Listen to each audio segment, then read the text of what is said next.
Chers amis, bonjour et merci une fois de plus de nous être fidèles sur la 93.3 ainsi que le YouTube, RVM et aussi Facebook. Alors, ça fait toujours plaisir de réaliser que nos amis attendent avec impatience ce moment d'échange parce que je vous rappelle que vous pouvez aussi sur le chat poser 2 questions et avoir des réponses de vos invités. Alors, je vais commencer par dire bon sabbat à tous et à toutes puisque il s'agit d'un grand jour, d'un beau jour, indépendamment des difficultés extérieures. Eh bien, nous savons que le sabbat reste un bien beau jour. Alors, nous avons 2 invités ce matin qui nous font plaisir de partager avec l'ensemble de la planète, mais merci jusqu'à on ne sait pas où parce que on a des retours de gauche et de droite et de très loin, comme ça se disait tout à l'heure. Des gens qui apprécient et qui voudraient même encore plus d'interactivité. Alors, nous avons notre fidèle et habitué pasteur Alfonso, l'homme de la communication. Comment ça va ce matin? Ça va bien. Alors, la communication, c'est vrai, j'ai passé la main à mon collègue David Bergida, mais je reste toujours un ami fidèle de la radio. Je dirais que je ne peux pas m'en passer. Non, mais je pensais plus que l'homme de la communication, pas nécessairement responsable de communication, un homme de communication. Oui, qui aime, oui. Voilà. Et nous avons aussi le plaisir d'avoir, alors en théologien, nous avions un théologien, mais nous avions aussi, heureusement, un scientifique que peut-être certains ne le connaissent pas comme scientifique. C'est notre frère et docteur Agis. Comment ça va? Ça va bien, merci. Bonjour. Alors, l'éclairage scientifique vaut la peine dans ces temps qui courent parce que, hier, on parlait de la nécessité d'un historien, d'un géographe, mais ça vaudrait aussi la peine d'entendre la vie d'un passionné du livre, mais qui reste un scientifique aussi. Hein, voilà. C'est parce qu'on aime la précision. Oui, et non, mais ça vaut la peine. Ça vaut la peine. C'est des éclairages intéressants. Et puis, comme on dit, on n'a jamais fini d'apprendre. Surtout pas. Voilà. Oui.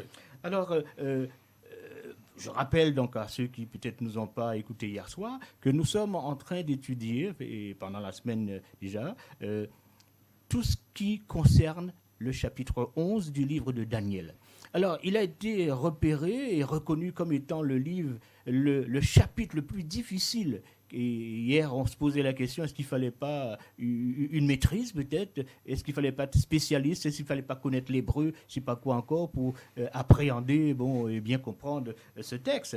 Alors, la première question que j'aimerais poser à nos amis, c'était de savoir, est-ce qu'ils pourraient nous éclairer un petit peu plus sur le titre de cette étude, à savoir du nord au sud, vers le beau pays.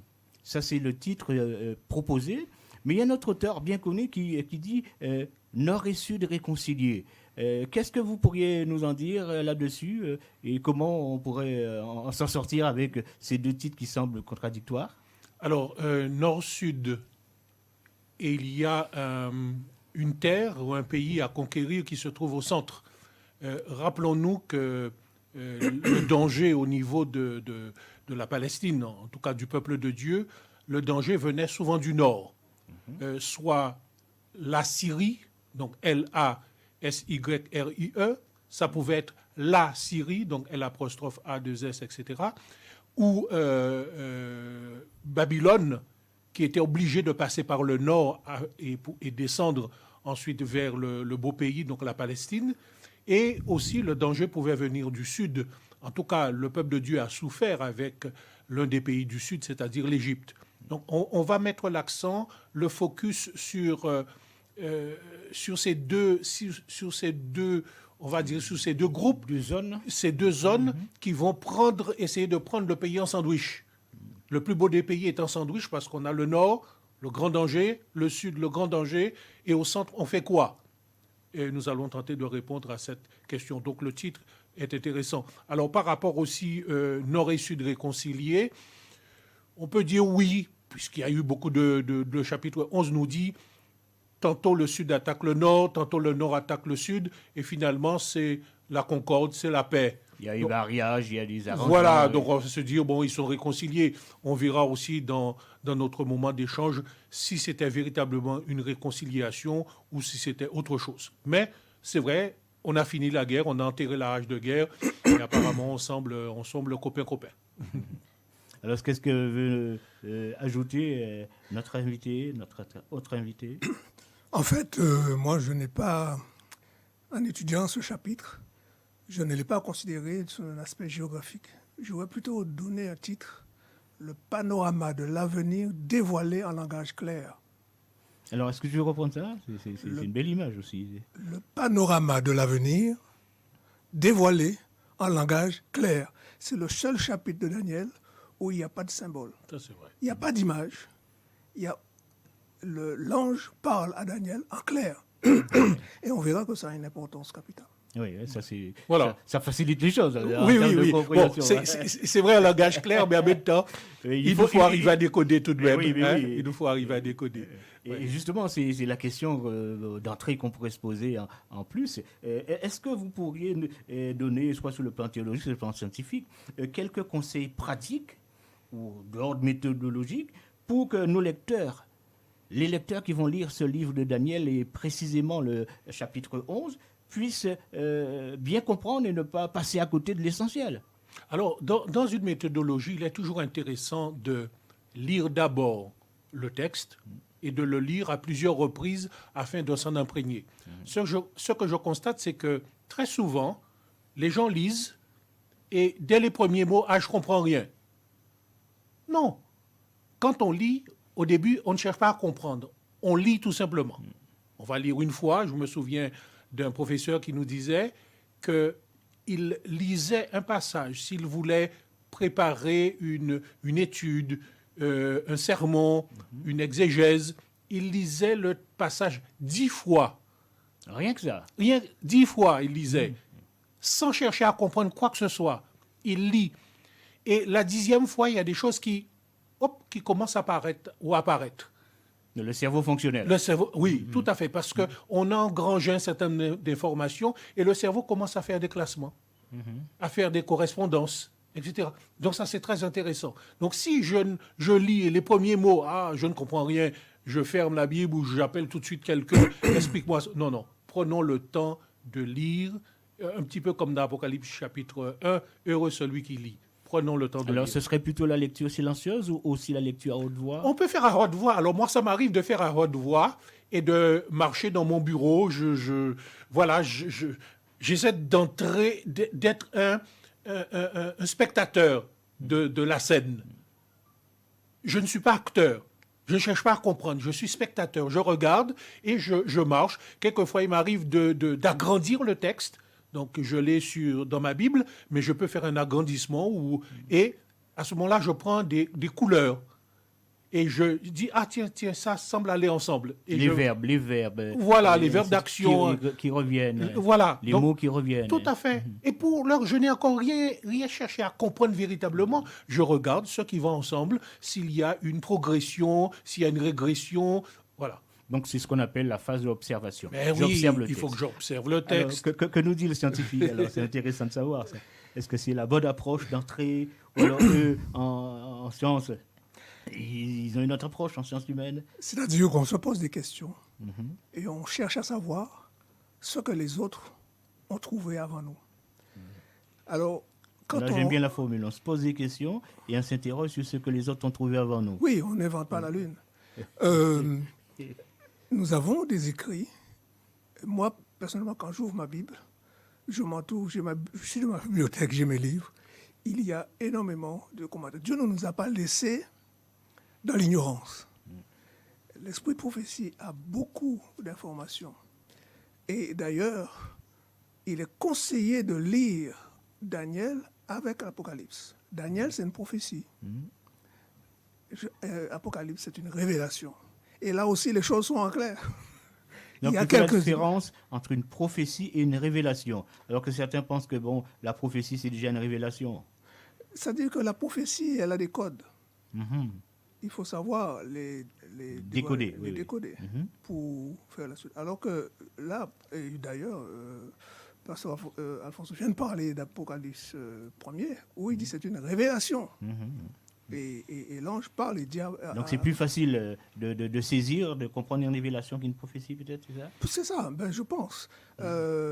Mais l'un fait écho à l'autre. Tout à fait. L'un fait écho à l'autre. Et il y a des endroits où Daniel ne donne pas de détails, ne précise pas, alors que Jean précise. Oui, oui. D'ailleurs, c'est ça qu'on a appelé, on a dit que ces deux livres, ils étaient compagnons, quoi. Daniel et Apocalypse, c'était des livres compagnons. Les deux livres vont ensemble.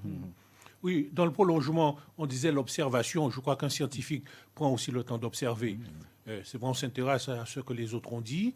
Et on a la même démarche aussi au niveau de l'étude de la Bible. Quand on va dans la compréhension, il y a ce qu'on appelle un contexte, le contexte immédiat dans le chapitre. Qu'est-ce qui est dit dans le chapitre concernant le contexte? Ça peut être un contexte un petit peu plus large. On va chercher dans le livre de Daniel ce qu'il y a, et on peut avoir un contexte lointain. On va chercher dans d'autres livres. Donc on s'intéresse à ce que les autres ont dit avant Daniel, ou ce que les autres ont dit, puisque on a l'ensemble de la Bible, ce que d'autres ont dit après Daniel. Donc forcément, on passe par ce passage-là est obligatoire. Et ce qui permet de comprendre, d'éviter du non-sens. De tomber dans des travers. De tomber dans des travers et du hors-sujet. Parce qu'on dit toujours, ce qui est hors contexte peut être un prétexte pour faire et dire n'importe quoi. Après, maintenant, lorsque l'on a fait cette démarche d'observation, de compréhension, on va chercher à interpréter, puisque le texte a été écrit depuis très longtemps. Donc forcément, on fait de l'herméneutique, on cherche à interpréter, dire aujourd'hui en quoi cela nous concerne, quels sont les éléments que nous pouvons trouver. Est-ce que le texte, je l'applique tel quel, ou est-ce qu'il y a des principes que je peux tirer? Spiritualiser, est-ce qu'il faut quoi? Non, spiritualise pas. Non. Non, mais c'est intéressant de le dire parce que beaucoup de gens pensent que... On va, je disais, se dire quel principe j'ai dans ce texte, ou est-ce que je l'applique tel quel. Alors, si je ne peux pas l'appliquer tel quel, donc je vais tirer des leçons. Si cela me concerne, donc je suis dans l'actualité, puisque la prophétie, notre interprétation, en tout cas notre ligne d'interprétation, c'est historiciste. C'est-à-dire, c'est ce qui se passe dans la chronologie, dans la suite des temps. Donc on va se dire, tiens, est-ce que j'ai un repère dans le temps? Est-ce que le texte me donne un repère dans le temps pour que je sache où j'en suis? Donc je ne spiritualise pas. Bien spiritualiser, oui. bien me situer. Donc. Oui, spiritualiser, c'est un danger. Parce que des risques. Je prends des risques en spiritualisant, puisque le texte ne m'invite pas à faire cela. Le texte m'invite à être cohérent, à être sage, à être intelligent, comme les fils d'Isaacar, qui avaient l'intelligence des temps. Mais si je spiritualise, quel exemple je pourrais prendre? Je sais pas, je ne vais pas spiritualiser le texte qui dit « Et Judas alla se pendre ». Ouais. Dans Daniel, chapitre 11, si je spiritualise, je vais dire quoi? Que le nord, le sud, alors le nord, c'est ma vie antérieure, le sud, c'est ma vie actuelle, ou je ne sais pas, ça serait spiritualisé. Les portes sont ouvertes à toute interprétation possible, donc, et que le scientifique n'accepterait pas, puisque bon, ça manquerait de rigueur. Non, c'est-à-dire que la prophétie fait une déclaration. On veut comprendre et on va observer les événements historiques qui viennent confirmer ce que la prophétie dit. Voilà. Donc qui appuie. Qui appuie. Et c'est ça le rôle de l'observateur. Et c'est comme ça que nos pionniers ont commencé, c'est-à-dire que il s'est passé tel événement historique. Où en est sa trace? Biblique, dans la prophétie. Dans la prophétie. Et donc l'histoire confirme la prophétie et non le contraire. Intéressant de le préciser, Voilà, comme ça il n'y a pas de malentendu. Voilà, possible. ça c'est important. Alors, est-ce que c'est pas quelquefois fastidieux pour ce qu'on appelle le lecteur de monsieur, madame de tous les jours? Oui et ça non. Demande plus d'efforts, plus de permanence. C'est pourquoi je disais... Plus de persévérance aussi. Plus de persévérance, ça c'est important, puisque le trésor n'est jamais, comment dirais-je... À portée de main. Le trésor est toujours caché. Donc il faut prendre le temps de creuser. Il faut prendre le temps de creuser. Si on se dit simplement, je dirais à fleur de terre, non, le trésor n'est pas là. Un trésor est toujours caché. Et Dieu fait bien de coder, bien souvent, les prophéties, afin qu'on soit des lecteurs diligents. Donc prenons le temps, surtout qu'aujourd'hui nous sommes en confinement. prenant le temps de chercher. Et comme je dis, on peut ne pas avoir beaucoup de connaissances. Ce n'est pas le fait d'avoir des connaissances théologiques, exégétiques, ce n'est pas cela. C'est une démarche qui est spirituelle. Et à ce moment-là, je ne spiritualise pas, mais je suis dans une démarche spirituelle, c'est Dieu qui me parle. Eh bien, je prends le temps de l'écouter. Alors, la Bible, c'est la parole de Dieu. Une parole s'entend, une parole s'écoute. On ne lit pas simplement une parole. Tout à l'heure, je disais, on va lire, certes, mais c'est quand je lis 10 fois, je suis à l'écoute du texte. Alors, si vous n'avez pas beaucoup d'outils, prenez le temps de lire, de relire et de lire au moins 10 fois. Je reste persuadé que l'individu qui prend ce temps-là, à un moment donné, il y a quelque chose qui va lui parler. Et Dr Agis parlait tout à l'heure de révélation, mais on sera illuminé. Il y aura une illumination. Cette parole va m'envahir et je vais dire, ah tiens, je crois que Dieu est en train de me dire ça. Ouais. C'est important. Cet aspect-là est important. J'ai entendu plusieurs fois des gens dire, peu importe la compréhension des prophéties, c'est pas indispensable. Donc, pour être sauvé, Pour être entre sauvé. autres, oui, j'ai cru entendre cela aussi. Oui. Tu as entendu ça aussi? J'ai découvert une citation de l'autrice Ellen White dans un de ses ouvrages, Manuscript Release, le volume 13. Elle dit ceci: « Nous n'avons pas de temps à perdre. Des temps de troubles sont devant nous. Le monde est saturé par l'esprit de la guerre. » L'actualité. Oui. Et comment? Bientôt vont se réaliser les scènes de troubles dont parlent les prophéties. La prophétie du chapitre 11 de Daniel est presque arrivée à son accomplissement final. La plus grande partie de l'histoire accomplissant cette prophétie sera répétée. Dans le 30e verset, il en est question. Et elle cite Daniel 11, 30 à 36. Et elle poursuit en disant, « Des scènes similaires à celles décrites en ces termes auront lieu.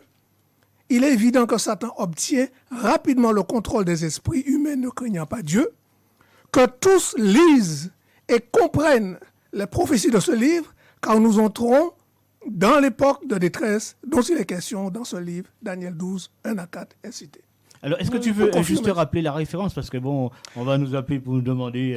oui, malheureusement, c'est un Manuscript Release, c'est volume 13, à page 394, c'est un ouvrage qui n'est pas encore traduit en anglais, Alors, en français. Dis-le quand même comme cela. On a commencé, je crois que les 2 premiers Oui.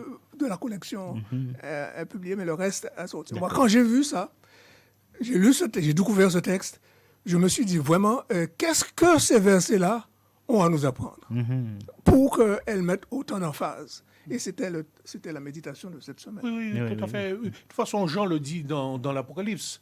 Quand on voit le verset 3, il dit « Heureux celui qui lit, ceux qui entendent et ceux qui gardent les paroles de la prophétie, car le temps est proche. » Donc c'est normal, comment dirais, c'est en plus clair la citation qui vient d'être mentionnée, mais la Bible m'invite véritablement à être diligent. Dans Daniel chapitre 12, il dit aussi « Heureux celui qui va enseigner à la multitude ceux qui seront intelligents. » Donc l'intelligence n'est pas la propriété des intellectuels, l'intelligence est à la portée de tout être humain qui se tourne vers Dieu et qui dit « Aide-moi à comprendre ». Absolument. D'ailleurs, le texte du Somme chapitre 14 dit Dieu cherche pour voir s'il y a des hommes intelligents. Oui.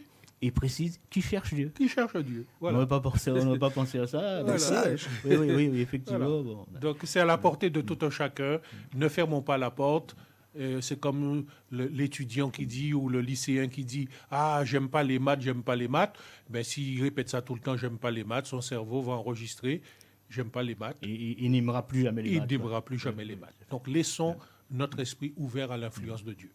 Alors, au point où nous en sommes, est-ce que vous pourriez nous faire un petit résumé ou un petit rappel de l'essentiel du chapitre 11? Parce qu'il est réputé difficile, mais comme l'objectif pour nous, c'est de le rendre plus facile, plus accessible en tout cas ce matin pour nos amis, pour ceux peut-être qui sont qui se disaient « Ah, je n'avais pas encore pensé à cela comme cela », eh bien, qu'est-ce que vous pourriez leur proposer comme résumé ou comme chose facilitant la compréhension? Alors, dans son intervention tout à l'heure, Dr Agis disait que c'est le chapitre où il n'y a pas de symbole. Donc ça, c'est intéressant. Donc on peut se dire, s'il n'y a pas de symbole, c'est plus facile d'accès, puisque dans Dans le chapitre 2, il y avait les métaux. Dans le chapitre 7, il y avait les animaux, ouais. avec un animal terrible avec des cornes. Dans le chapitre 8, on a le bélier et le bouc, etc. Donc, avec aussi une corne particulière. Une corne Là, spéciale, comme on Une avait corne dit. spéciale. Ouais. Là, on n'a pas d'image, on n'a pas d'illustration. Et déjà, on peut se dire c'est beaucoup plus facile d'accès. D'autre part, ce chapitre n'est pas suspendu dans l'air. Le chapitre fait partie d'un livre, fait partie du livre de Daniel. D'un ensemble, en fait. D'un ensemble. Donc c'est un recueil. Alors je prendrai le temps, et Dr Agis le disait, le scientifique, il regarde ce qui a été fait avant. Donc je suis obligé de regarder dans le chapitre ce qui a été dit avant. Pour faire les liens, établir Mais les liens. forcément, Établir les liens. Forcément. Et surtout que j'ai un repère où, dans le chapitre 11, et Dr Agis certainement nous en dira un petit peu plus, il y a un élément du chapitre 11 qui nous donne le point de départ. Je crois que c'est à partir du verset 2. Alors, Donc, du chapitre 11. chapitre 11, je lis déjà le verset 1er. Oui. Et moi, dit Daniel, la première année de Darius le Mède, j'étais auprès de lui pour l'aider et le soutenir. Maintenant, je vais te faire connaître la vérité. Donc, l'ange va intervenir. Et on parlait de révélation. Voici, il y aura encore 3 rois en Perse. J'ai un point de départ. J'ai un point de départ que je suis avec un roi médo-persan, puisque les deux groupes s'étaient alliancés en Donc, quelque tu veux sorte. dire qu'on est situé dans le temps On là, est situé et dans l'espace. Voilà, le verset 2 dit, voilà, il y a encore 3 rois en Perse, etc., etc. Donc, forcément, je suis obligé de regarder ce qui s'est passé dans le chapitre 2 à partir de la Perse. Je suis obligé de regarder dans le chapitre 7 ce qui est dit concernant la Perse, le royaume médo-persan, et je suis obligé de regarder dans le chapitre 8 ce qui est dit. Et ce qui est curieux, c'est que le chapitre 8 démarre avec l'empire médo-persan, le bélier, et ensuite le bouc, le roi de Javan. Donc voilà, je suis Donc, situé. on n'est pas lâché. On n'est pas perdu, lâché, on n'est pas perdu. du tout. On sait qu'on ne va pas trop parler de Babylone comme entité. On va surtout s'arrêter sur les Perses, ensuite les Grecs, et après, on continue ce qui manque dans la prophétie, pas ce qui manque, ce qui vient après. Donc on a Médo-Persan, on a Grec, forcément après on a Rome et tout ce qui va avec. Et ensuite on termine avec la fin des temps. Donc je crois qu'on a un repère, je ne sais pas ce que Dr Agis pense, mais il me semble que j'ai un indice qui me dit où je dois démarrer. Oui, on a coutume de dire, pardon, on a coutume de dire les prophéties de Daniel. Parce que Daniel a reçu plusieurs visions. Mais chacune des visions reporte la même chose. Et il y a 2 principes. D'ailleurs, l'auteur de la leçon le parle, c'est la répétition qu'utilise Dieu. Mais j'ajoute un 2e principe, et je ne suis pas le seul à le dire, c'est l'amplification. Très bien. À chaque vision, Dieu répète la même chose, mais en amplifiant, en donnant des éléments. Donc, il va mettre le focus. Il met les- Et là, dans le chapitre 11, l'ange démarre à partir de l'Empire médo-persan, comme vient de le dire le pasteur, et arrive jusqu'à notre temps, jusqu'à la fin des temps. Oui. Alors, dans ce texte, il est parlé du temps de la fin, il est parlé de la fin des Des temps. temps. Alors, ça peut peut-être... Quelle nuance alors? Alors, bon, étudier ce chapitre, cette heure ne serait pas Oui, suffisante. on comprend. On l'a Mais déjà dit pour les autres ça ne études. suffit pas. Mais le temps de la fin... de plusieurs séminaires même. Oui, c'est un repère. Dans l'idéal. C'est chaque fois la fin d'une prophétie. Chaque fois la fin de temps. C'est une séquence. Voilà, une séquence. Alors, je dis ça pour faire la différence avec Jean. Jean n'a eu qu'une seule vision. Comme un film qui se déroule devant ses yeux. Et Dieu le fait naviguer dans le passé, dans le présent et dans le futur. Dans l'avenir, oui. Donc, c'est une seule vision. Une seule révélation. Ici, dans ce verset, dans ce chapitre, dans Daniel, il y a plusieurs séquences. Mais dans ce chapitre-là, on ne peut pas séparer ce qui est dit ici de ce qui a été dit précédemment. Et en particulier, le verset 31 est un verset clé. Alors, du chapitre 11. Du chapitre 11. Le verset 31, est-ce qu'on peut regarder? Qu'est-ce qu'il Oui. dit? Le chapitre 11 du livre de Daniel et le verset 31. Alors, tu dis, il y a une clé. Alors, certains disaient qu'il y a des versets clés, le verset 3, le verset 16 et 36. Bon, il y a des approches intéressantes. Non, mais c'est que commence une séquence prophétique. C'est là, à partir de là, qu'on va voir arriver la période de 1260 ans qui commence et qui prennent fin au verset 38, 39. Donc, tu voudrais qu'on lise le verset 31, c'est ça? Verset 31. Verset 31. Alors il est dit, des troupes se présenteront sur son ordre, elles profaneront le sanctuaire, la forteresse, elles feront cesser le sacrifice perpétuel et dresseront l'abomination du dévastateur. Il séduira par des flatteries les traîtres de l'alliance, mais ceux du peuple qui connaîtront leur Dieu agiront avec fermeté et les plus sages parmi eux donneront instruction à la multitude. OK. Etc. Il y a de la matière, là. Hein? Il y a de la matière. Mais il y a des expressions ici qui sont importantes à comprendre parce que ça va nous aider par la suite. Oui. Sacrifice perpétuel, sanctuaire. Alors, il est bon de rappeler que les 7 premiers chapitres du livre de Daniel ont été écrits en araméen Exact. et de langue chaldéenne, Donc, ouvert à tous. ouvert à tous. Particulièrement, on sait les efforts que Dieu a fait pour amener les rois chaldéens à le reconnaître. Reconnaître le vrai Oui, Dieu. Le vrai Dieu. Mais à partir du chapitre 8, Daniel écrit en hébreu, en langue hébraïque. C'est-à-dire qu'il vise directement le peuple. Le peuple du d'Israël, livre. Le peuple, Le peuple peuple d'Israël. oui. Et il va utiliser des expressions hébraïques et qui nous sont importantes. Qui font sens pour, Oui, qui font sens. pour les auditeurs Tout à de fait. cette langue-là. De cette langue-là. Oui. Tout à Donc, fait. c'est pas banal. C'est Oui. pas banal du tout.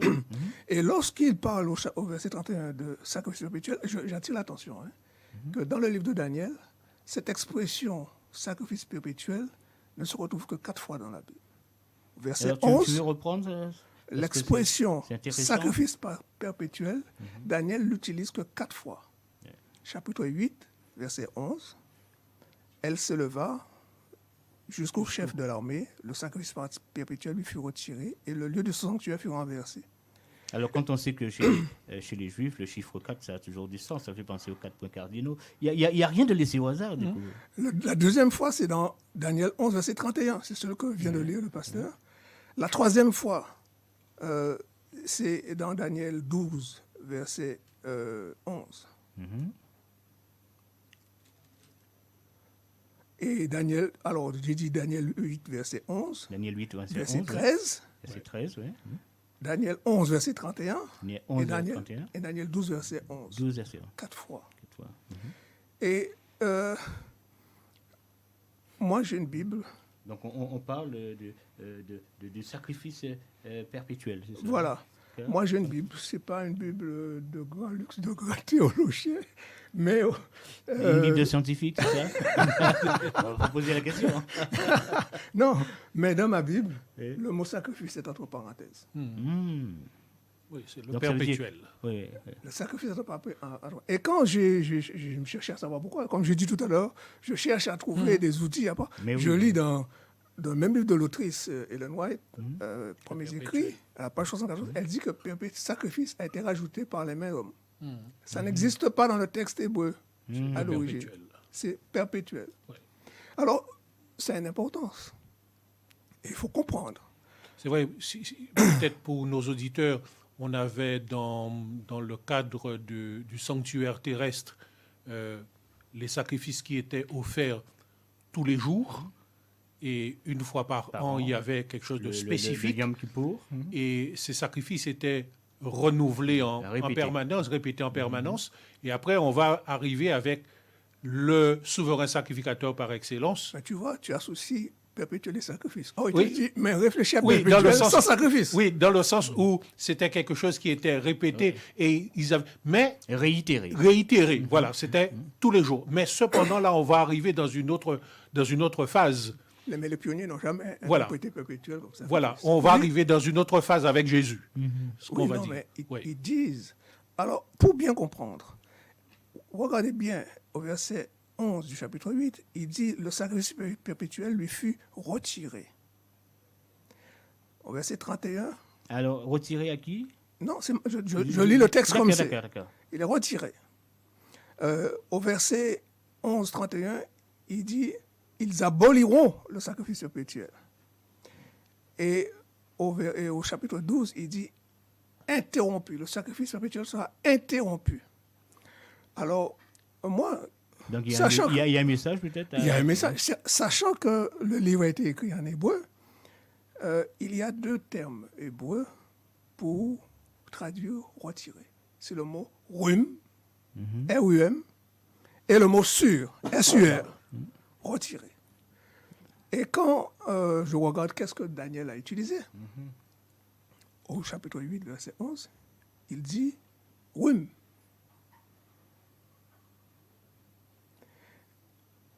Il dit, oui, et dans les autres versets, il dit, dans Daniel 11, 31 et Daniel 12, verset 11, il utilise le mot « sur ». Donc, on n'est pas dans la même terminologie. Non, ce n'est pas la même chose.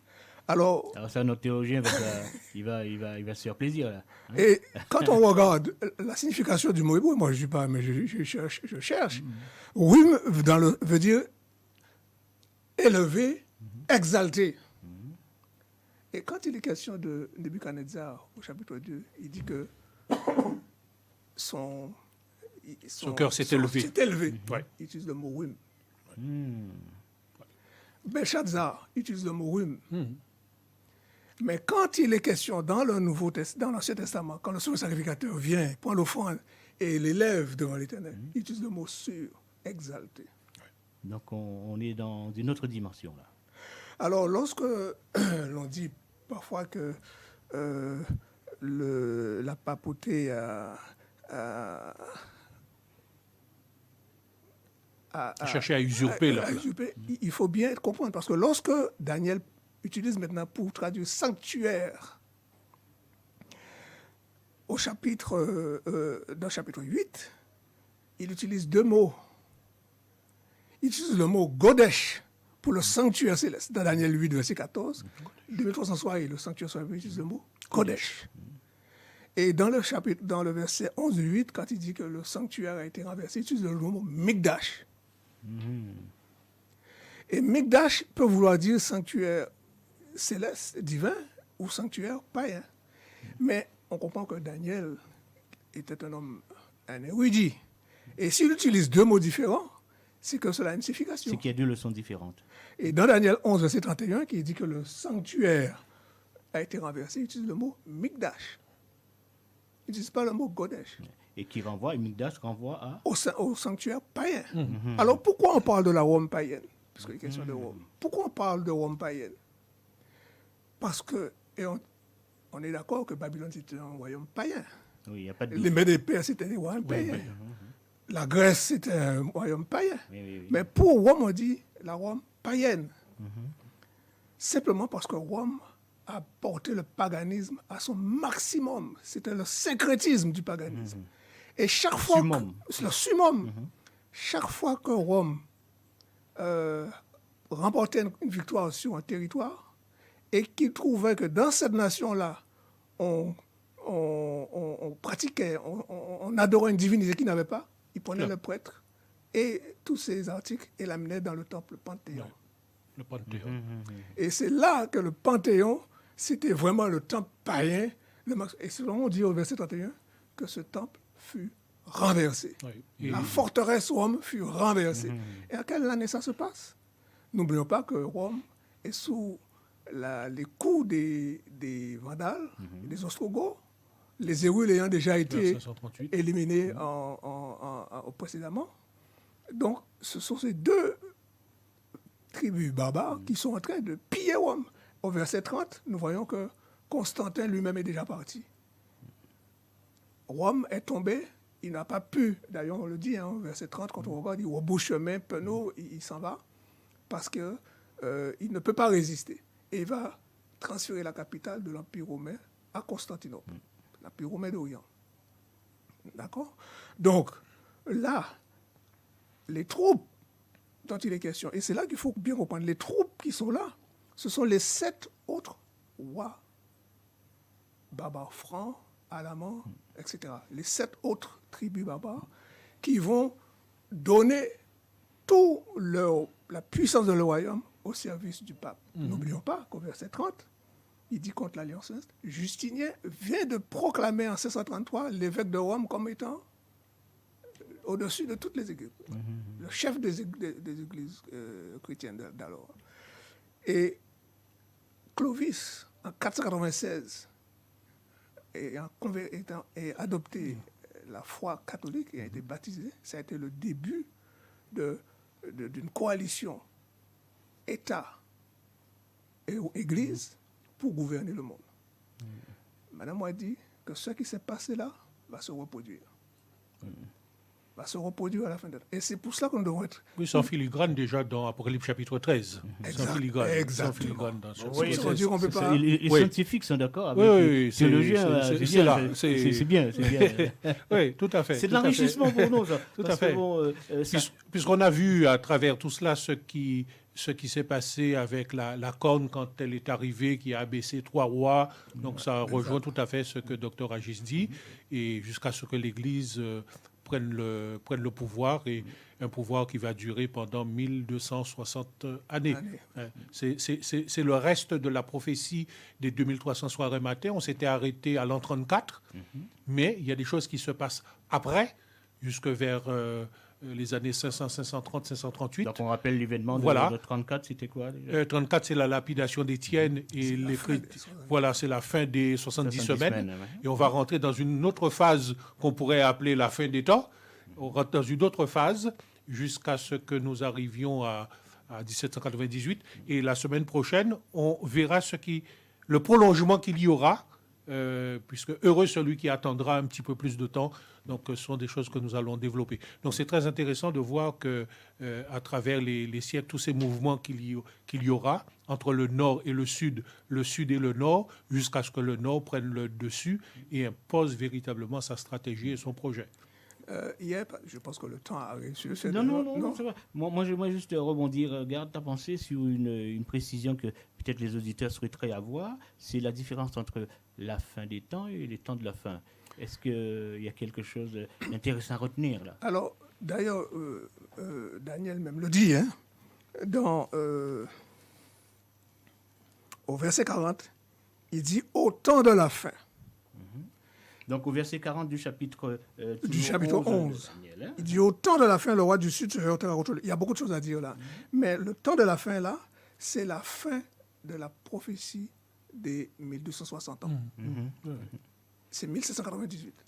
C'est là où le général Berthier va envahir Rome, l'Italie, et va amener captif le pape à Valence.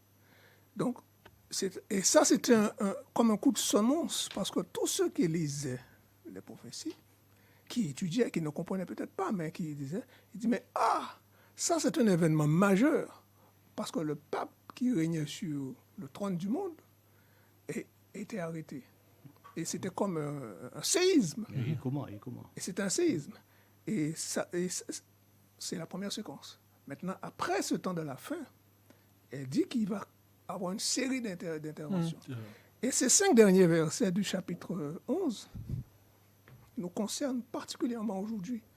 Et il est important pour nous de bien comprendre ça. Vous voyez là, dans le dernier... Je ne sais pas si on va arriver, si on aura le temps d'arriver là, mais je ne voulais pas laisser passer cette occasion. Au verset 45. Verset 45, hein, donc. Oui, lorsqu'il parle de la montagne, il dit... Alors, le texte dit ce qui suit. « Il dressera les tentes de son palais entre les mers, vers la glorieuse et sainte montagne, puis il arrivera à la fin sans que personne lui soit en aide. » Ouais, mais la sainte montagne, c'est quoi? Et moi, je suis d'accord avec l'auteur de la leçon qui dit que c'est le peuple de Dieu.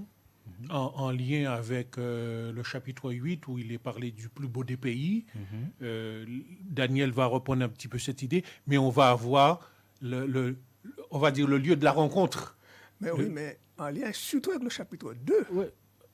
Surtout avec le chapitre 2. Oui, la pierre qui devient... Ouais. Chapitre 2, Ah oui, oui, oui. Nous Il y a avons ce une qui deviendra statue. une grande montagne. C'est ouais. un calendrier. Oui, c'est un calendrier. Pour moi, c'est un C'est calendrier une beauté, tout vertical. ça. C'est une beauté. Oui, oui. C'est un calendrier vertical. Depuis Babylone jusqu'à la fin du monde, Dieu trace les événements qui vont avoir lieu, Donc, la chronologie, la parfaite chronologie. qui vont avoir lieu, et leur relation avec son peuple. Et cette montagne, elle est présentée déjà depuis au chapitre 2. Et elle a une importance capitale parce que de cette montagne va se détacher une pierre qui va déraciner Mais mettre fin à tous ces royaumes. tous ces humains. royaumes. Et cette petite pierre qui vient ça nous montre que nous, Paul le dit bien, nous, aujourd'hui chrétiens, nous sommes des pierres vivantes. Nous, pierres vivantes, nous sommes dans l'atelier de Dieu aujourd'hui. Et Dieu est en train de former son peuple. Jésus est le chef d'un royaume. Dans la vision du chapitre 7, nous avons vu qu'il reçoit la royauté. C'est la dernière partie Oui, du on chapitre avait 7. vu. Il reçoit la royauté. Mais il n'a pas encore le royaume. Pour qu'un royaume existe, Soit établi. il faut un roi, il faut un qu'il y ait- territoire, il faut un Il peuple, faut un Oui. peuple, exact. et il faut une capitale. Le roi, c'est Dieu. Le territoire, il a acquis de droit. Oui, il est le créateur, il est Le maître de la terre. maître de la terre. Il a une capitale, la Nouvelle-Jérusalem, qui est là. Mais il nous faut un peuple. Et aujourd'hui, c'est ce que Dieu est en train de faire, de préparer le peuple. de constituer son peuple. Et ce qui- de les c'est marquer. intéressant ce Mais que oui, dit c'est- Dr mais oui, Agis, oui, puisque oui, oui. lors de la construction du temple de Jérusalem, il est dit que tous les matériaux ont été travaillés à l'avance. Et Dans la ensuite, montagne. dans la montagne. Oui, oui, oui. Ouais. Il n'y avait pas un coup de manteau. Ouais. Les Quand on pierres, a assemblé, Ça s'imbriquait, clac. ça s'imbriquerait. Mais tout a été C'est préparé d'une à beauté, l'avance. c'est Ben d'une oui. beauté, Eh oui. Donc, Dieu nous prépare aujourd'hui pour former ce royaume, pour être les membres de ce peuple, royaume. ouais. Et il nous prépare, et il forme notre caractère, et ça c'est important, il forme notre caractère. Et lorsque le moment sera venu, tout va s'imbriquer. Si aujourd'hui, entre nous, il y a quelques frictions, on va dire c'est un petit peu normal, Dieu va nous équarrir, il faut qu'on Il accepte. va assurer le polissage. Voilà, il faut qu'on accepte cela. Et à ce moment-là, tout va pouvoir s'imbriquer et son Église sera pure, sans tache, ni rien de semblable, sainte et irrépréhensible. Et en face, maintenant, il y aura tous ceux qui chercheront à envahir ce pays. Parce qu'ils se diront, mais c'est extraordinaire ce que Dieu a préparé pour ce peuple. Ça nous intéresse et on veut s'en emparer. Mais la fin viendra parce que de ce royaume, quelqu'un sortira, tu le disais, une pierre, quelqu'un sortira de l'ensemble des pierres, une pierre sortira pour anéantir tous ceux qui sont en Oui, face. Voilà, c'est-à-dire que de cette montagne, c'est le couperet du jugement qui va séparer deux catégories d'individus. Ceux qui seront fidèles et ceux qui, devant l'épreuve, tel que le dit le troisième message, on ne pourra ni acheter ni vendre, il y aura le test. À ce test-là va se dégager deux individus, deux catégories d'individus. Deux groupes, ce sera clair. Et deux clairs, dans la même montagne, dans la même église. Et ceux qui ont résisté victorieusement, ce sont ceux-là dont Jean dit au verset Sur 17 la montagne. que Jésus a remporté la victoire. Mais les saints, eux aussi, remporteront la victoire. Excellent. Très beau texte. Tout à fait. Alors, ça me permet de vous poser la question suivante. On sent vraiment que on est bien en phase là. La question pratique aujourd'hui pour nous, puisque c'est quelque chose qui nous concerne aujourd'hui, comment est-ce que le peuple de Dieu doit se préparer pour tenir ferme pendant cette grande crise finale? Et puis surtout, quelle place Jésus-Christ doit occuper ou occupera ou occupe déjà dans la gestion du grand conflit des âges? Je crois que Dr Agis a bien brossé le tableau, peut-être juste retirer quelques éléments saillants de ce qu'il a dit. Il y a un élément spirituel quelque chose que Jésus est en train de préparer. Et il a parlé du sanctuaire. Donc on ne peut pas enlever cet élément-là. enlever l'élément du sanctuaire. Le Christ, il est où? Il fait quoi? Donc il est important de répondre à ces questions-là. Et dans son sanctuaire, alors que les autres ont essayé d'ériger leur sanctuaire pour troubler les nations, lui, dans son sanctuaire, il prépare quelque chose. Le chapitre 7 nous en a parlé. Et ce sanctuaire devra être purifié. Le jugement commence par la maison de Dieu. Exact. Donc, il faut se dire que le Christ est en train de préparer quelque chose pour qu'à un moment donné, que dans sa maison, il n'y ait que les fidèles. Je vais reprendre cela, s'il Oui, te plaît. Jésus est en train de mettre quelque chose en place dans son sanctuaire, parce qu'il parlait tout à l'heure de la montagne, etc. Donc, on a dans le sanctuaire de Dieu un groupe d'individus, mais dans ce groupe-là, tout le monde n'est pas fidèle. Donc, son jugement fera en sorte qu'il y ait une séparation entre les fidèles et ceux qui ne le sont pas. Donc, ceux qui sont fidèles resteront dans son groupe, et ceux qui ne sont pas fidèles iront rejoindre le roi du Nord et tout ce que l'on a évoqué dans le chapitre 11. Ceux qui s'opposent à Dieu. Ceux qui s'opposent à Dieu. C'est curieux, c'est que tout en étant aujourd'hui dans le royaume apparemment, certains travaillent à affaiblir à affaiblir le royaume. Travaillent, sont des agents doubles. Et donc les agents doubles seront retirés de ce royaume-là. Et comme ils ont été des agents doubles, ça veut dire que leur cœur était aussi de l'autre côté avec le roi du Nord. Donc ils ne roulent pas pour Dieu. Ils ne roulent pas pour Dieu. Et à ce moment-là, il y aura deux groupes distincts, ceux qui servent Dieu et ceux qui ne servent pas Dieu. Et ceux qui ne servent pas Dieu seront sous la houlette du roi du Nord. Absolument. Voilà. Je suis très heureux de participer à ce débat avec le pasteur Alphonse. On ne s'était pas convenu. Concerté, Alphonse, On ne s'était pas concerté. Non, mais Et, il y a beaucoup d'humour, je rappelle ça. On ne s'était pas concerté. Mais il est intéressant de remarquer, c'est vrai que le criblage est en train de se faire maintenant. Alors, tu peux dire ce que veut dire ce mot criblage, là, parce que Le tri, il y a nos le amis tri, qui... le scellement. Voilà, d'accord. Qui se fait maintenant. Dieu marque son peuple, ceux qui reflètent son image, Son caractère. son caractère. Ceux-là recevront la pluie de la saison et continueront à prêcher. Mais ce que... Alors, pour nos amis, la pluie derrière saison, C'est-à-dire C'est une on dose ouvre beaucoup de particulière- brèches, mais enfin, une dose particulière de l'esprit pour toute la puissance être en du mesure Saint-Esprit de participer. de tenir ferme. Et c'est intéressant de voir que dans ce chapitre 11, Daniel parle au verset 41, il avancera dans le plus beau des pays et beaucoup trébucheront. C'est ce que tu Ah viens oui, de dire. oui. C'est le verset Mais à Édom. à retenir. Ouais, mais il dit, mais Édom, Moab et les principaux des Ammonites échapperont de sa main. Alors, c'est qui on sait que Moab, c'est pas terrible. Moab, Excusez-moi, c'était les c'est fils pas de l'inceste. terrible. Moab Mais oui, et- issu du père. Et voilà. Edom, les descendants de Ésaïe, oui, Ésaïe, Ésaü. le rouge. Et à plusieurs reprises, ce sont des relations familiales proches des enfants d'Israël. Jacob qui a donné Israël, c'était le frère jumeau d'Ésaü. oui. Donc ils sont parents, quelque part. Mais ils se sont opposés Opposés au- farouchement Eh au peuple eh oui. d'Israël. À plusieurs endroits, aussi bien que Ils ont Dieu eu un fonctionnement d'ennemi envers envers Israël. Et si bien que Dieu, à plusieurs reprises, a prononcé des malédictions sévères contre eux.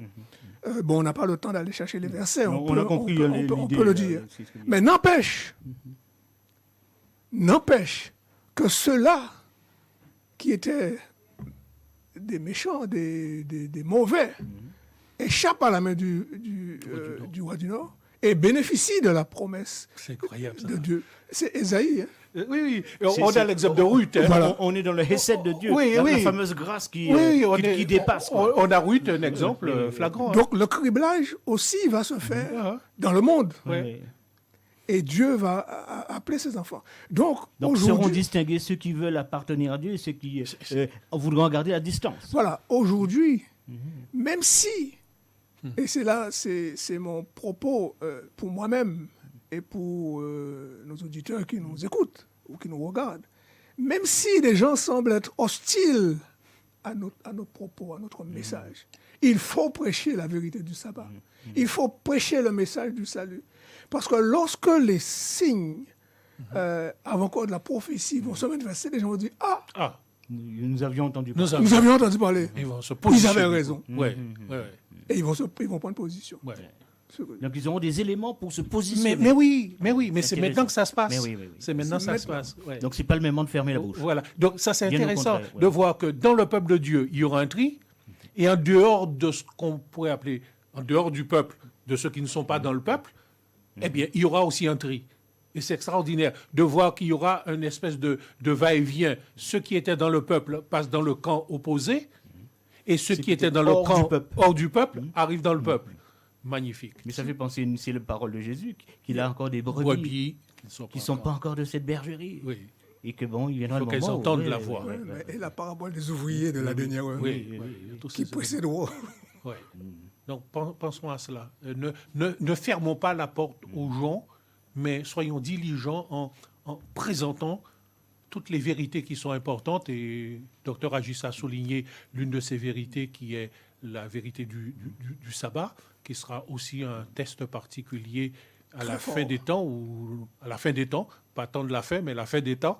Et donc là, c'est quand les choses vont carrément se terminer. Quand on parle de fin des temps, là, on est dans comment dirais-je, dans l'aboutissement de l'histoire de l'humanité. Hein. Les temps de la fin, c'est une longue période où on a plusieurs séquences, mais la fin des temps, c'est quand on arrive au bout de l'histoire, et à ce moment-là, chacun doit pouvoir se positionner pour ou contre. Ouais.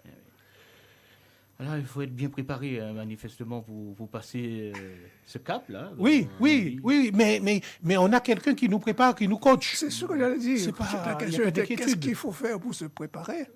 Mais Jésus dit que c'est lui qui nous. Oui. Il faut lui laisser la main. Ouais, Il celui faut- qui nous a appelés fidèles, se laisser c'est lui faire, qui le se fait. laisser faire Ouais, par lui. tout à fait. Alors, le temps nous file, hein, malheureusement. Alors, on pourrait se poser une dernière question avant que vous puissiez vous exprimer, si vous voulez insister sur un point particulier ou faire partager de quelque chose qui vous tient à cœur. Quelle véritable fin est réservée aux enfants de Dieu? Et puis, on peut se poser la question aujourd'hui, avec les événements qui nous entourent, doit-on quand même avoir un petit peu peur malgré tout, ou alors rester ferme jusqu'au bout? Pourquoi avoir peur, puisque Dr Agis l'a dit, il y a, dans la fin des temps, il y a des séquences. Et le Christ en a parlé, en particulier dans Matthieu 24, en disant que dans ce temps-là, voilà, il y aura des séquences. Donc, on est averti. Voilà.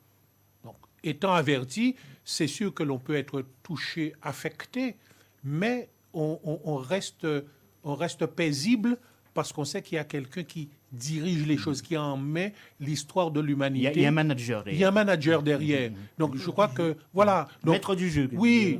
Donc, à ce moment-là, on reste tranquille. Ça ne veut pas dire qu'on ne sera pas touché, mais on reste tranquille et on avance paisiblement, sachant que la fin, la finalité, c'est la réjouissance pour le peuple de Dieu. Apocalypse chapitre 19, réjouissons-nous, hein, puisque la fiancée rencontre son époux et vont pouvoir vivre éternellement. Alors, laissons-nous préparer pour faire partie de ce groupe fidèle.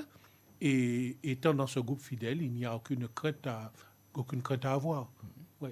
Alors, quel mot de conclusion que vous auriez à dire l'un et l'autre pour nos amis, pour nous-mêmes, pour que nous puissions, dans ce temps de trouble, dans ce temps de crise, garder la tête, en tout cas les yeux fixés sur Jésus. Et comme on en a parlé au cours de cette semaine, étant dans le bateau, même si ça prend de l'eau, à se dire, moi pas noyé, quoi. Au niveau, et je laisserai le mot de la fin à Dr Agis, parce que c'est extraordinaire. Je suis aussi à l'école, hein, je suis en apprentissage. Il y a comme une valse au niveau des nations, une chaise musicale. Tantôt un tel cherche à prendre le pouvoir, tantôt un tel. OK, bon. On voit ce qui se passe et on peut se laisser distraire. Ce n'est pas le moment de se laisser distraire. C'est le moment d'avoir des convictions, d'être ferme dans ses valeurs et de pouvoir se laisser transformer, comme nous l'avons dit. On se laisse transformer. On partage ces valeurs autour de soi, même si apparemment les gens n'entendent pas, mais on partage, cela leur permettra. Cette bonne nouvelle du royaume sera prêchée dans le monde entier pour servir de témoignage à toutes les nations. Alors viendra la fin. Donc, restons dans cette dynamique de transformation avec le Seigneur et dans la dynamique du partage des valeurs du ciel et aussi vivre aussi les valeurs du ciel déjà maintenant. Et à la fin, le Seigneur aura la joie de nous dire, c'est bien, bon, fidèle serviteur, tu as été fidèle à un peu de choses, entre dans la joie de ton maître. Que puis-je dire après ça? Qu'est-ce que puis-je dire après cela? Je pense que la conclusion est magistrale. Je voudrais simplement inviter nos auditeurs à avoir les yeux ouverts, attentifs. Il y a quelque temps, le pape a lancé un message, un appel à une réunion multinationale, c'était le 14 mai, pour l'organisation d'un nouvel ordre mondial. L'incident du coronavirus a tout chamboulé. Les choses ne viennent pas par hasard. A tout chamboulé. Mais il y a un haut fonctionnaire de l'ONU, de United Nations, de l'ONU qui vient de, le mois dernier, vient de proclamer que tous les responsables religieux confèrent leur autorité aux Nations Unies. Donc, la chose est en marche. Et pour 2030, il faut que ce nouvel ordre mondial soit effectif. C'est dans les tuyaux. Donc, maintenant, restons vigilants. Restons vigilants. Parce qu'après ça, le temps sera très court. Parce que d'après 17 dit que ces 10 royaumes régneront 1 heure. Ouais, pour un peu de temps. Pour peu de temps. Très bien. En tout cas, merci de votre présence. Merci pour le riche partage de ce matin. Voilà, nous avons vraiment été gâtés d'avoir un avis théologique, un avis scientifique. Et moi, tout ce que je pourrais vous dire dans ce temps de confinement, c'est le temps de prendre le temps d'étudier la Bible. Et quelqu'un me disait ce matin, il est temps aujourd'hui que nous prenions le temps de nous entourer des personnes qui nous donnent soif de vivre, des personnes qui aiment Dieu, des personnes qui touchent notre cœur et qui veulent bien continuer à nourrir notre âme. Amen. Eh bien, tout de bon pour vous. Bon sabbat encore et que Dieu vous bénisse. Et puis, avec joie, nous attendons ce retour. Merci beaucoup. Merci. Bon sabbat encore et à bientôt.